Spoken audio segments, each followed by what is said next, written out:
Oh boy, looky there. The Titans are playing today. Let's see if we go to the Super Bowl. I don't know about against Jacksonville though. Alrighty guys, we are doing something a little earlier than expected.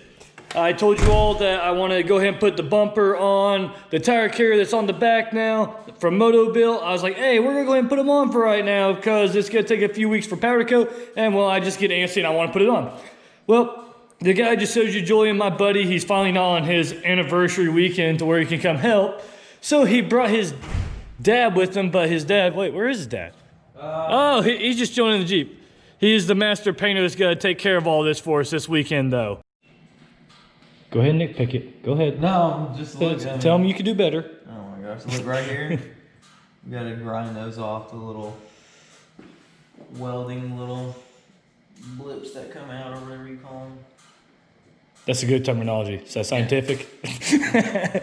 But now the bad part is, since I went ahead and put them on less than a week ago, now it's time to pull all this off, and the tire carrier in the back, which granted now I have my buddy Julian to help me like I usually do. It should only take a little bit, but it was about a 5-hour task for the front and rear to fully disassemble and put back together.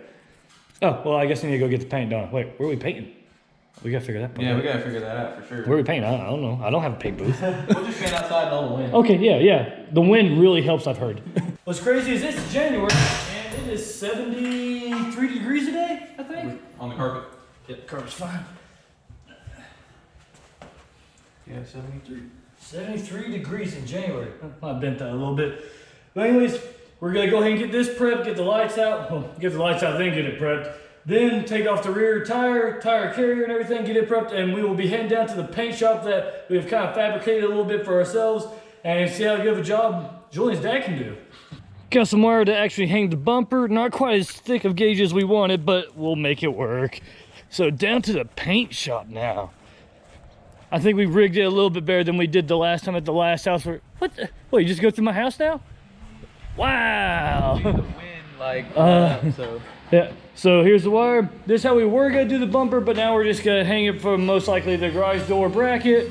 But we have made our little makeshift shop here, so then he has his own table of doing everything that he needs to do. So now that we'll get this hung up, and then I'm gonna have him help me with the good old rear tire this time. Even though the last video I called him out saying it's a solo job, but it's always nice to have help. Here we go, here's the first coat thrown down. What do y'all think about the color so far? Same color as the Dodge Hellcat or a lot of the Chargers that are out there. Obviously still have to paint that, but we're gonna have to rig something because that is about twice the weight of that. And we already think we're pushing the limits there on the hanging display there of it. And then we are starting on all the little pieces as well. All right, well, I figure I gotta give a little sneak peek of whenever you paint Jeep parts. Apparently, everyone shows up that owns a Jeep. Like, we've literally got everything going on here. Jeep that has not been on the channel whatsoever.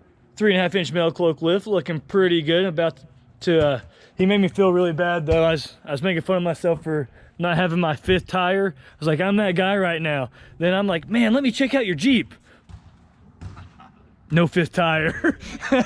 So he made me feel like a complete jerk. But then obviously we have the 2 Jeeps that have been here about 6,000 different times. But yeah, we are now a true Jeep family. I guess it really is a Jeep thing, right? But here in a second, we'll jump over to these parts being done. Here we go, everything is finally done. Well, for the most part, the paint is actually nice and done. See the final color, which it'll look a whole lot better. Look how shiny. Which we do have a little spot or two that we need to fix because the temperature dropped really low on us last night and kind of threw us off, but man, that looks good. And there's just another spot or two on the bumper here, but see how good it looks. All this in your home garage.